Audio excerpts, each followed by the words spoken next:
सालार बार बार नूर को कॉल करके धमकियां देता है और कहता है कि तुमने जुल्फ़िकार से शादी तो कर ली है, मगर मैं तुम दोनों को कभी खुश नहीं रहने दूंगा। नूर उसकी बातों से बहुत परेशान हो जाती है। उसी वक्त जुल्फ़िकार शाह वहां पहुंच जाता है और दोनों की पूरी बात सुन लेता है। वो नूर के हाथ से मोबाइल लेकर सालार से कहता है, तुम्हारी हिम्मत कैसे हुई यहाँ कॉल करने की? अगर आइंदा नूर की तरफ देखा भी तो मैं तुम्हें जिंदा नहीं छोड़ूंगा। ये सुनते ही सालार कॉल काट देता है। इसके बाद जुल्फ़िकार नूर से कहता है कि प्लीज़ कुछ खा लो, डॉक्टर ने कहा है कि तुम्हारा इस हालत में भूखा रहना ठीक नहीं है। नूर जवाब देती है कि वो बिल्कुल ठीक है। जुल्फ़िकार उसे डॉक्टर की कही सारी बातें बताता है, जिस पर नूर गुस्से में कहती है कि ये सब झूठ है। जुल्फ़िकार कहता है कि अगर तुम्हें यकीन नहीं है तो मैं तुम्हें किसी दूसरे डॉक्टर के पास ले चलता हूँ। वो नूर को दूसरे अस्पताल लेकर जाता है जहाँ सच्चाई सामने आ जाती है और इफ्तिकार की पूरी प्लानिंग फेल हो जाती है। ये सच जानकर जुल्फ़िकार बहुत खुश होता है और घर आकर अपनी माँ को सब बता देता है। उसी वक्त घर की मुलाजिमा बताती है कि इफ्तिकार साहब ने पहले ही डॉक्टर को अपने कमरे में बुलाकर कुछ बात की थी, शायद वही झूठ बुलवाया गया था।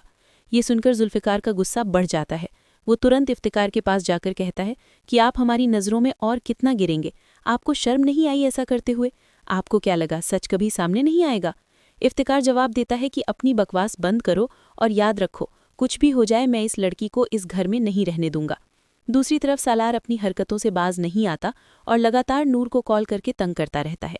आखिरकार जुल्फ़िकार गुस्से में उसके घर पहुंच जाता है और उसे मारना शुरू कर देता है। अंजुम और मुर्तज़ा बीच में आकर रोकते हैं और पूछते हैं कि ये क्या कर रहे हो। जुल्फ़िकार उन्हें बताता है कि आपका बेटा अभी भी नूर को परेशान कर रहा है और धमकियां दे रहा है। ये सुनकर अंजुम को बहुत गुस्सा आता है और वो सालार को थप्पड़ मारती है और कहती है कि मैंने कभी नहीं सोचा था कि मेरा बेटा इतना गिर जाएगा। वहीं खड़ी अरुष्मा भी ये सब सुन लेती है और उसे तो पहले से ही जाने का बहाना चाहिए था।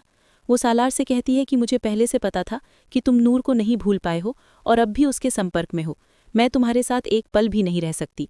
ये कहकर वो अपना सामान पैक करती है और घर छोड़कर चली जाती है। अब सालार गुस्से में और ज्यादा नूर को नुकसान पहुंचाने की कोशिशों में लग जाता है। दूसरी तरफ इफ्तिकार भी अपनी जिद पर अड़ा रहता है और सालार की शादी अपनी दोस्त की बेटी से करवाने की कोशिश करता रहता है। पूरी कहानी में हर कोई नूर और जुल्फ़िकार की जिंदगी खराब करने पर तुला हुआ नजर आता है।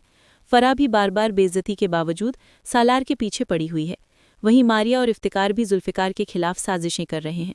अब देखना यह है कि जुल्फ़िकार किस तरह नूर को इन सब लोगों से बचाता है और क्या इनकी चालें कामयाब होती हैं या नहीं। आगे कहानी में और कौन कौन से नए दुश्मन सामने आते हैं, ये देखना दिलचस्प होगा।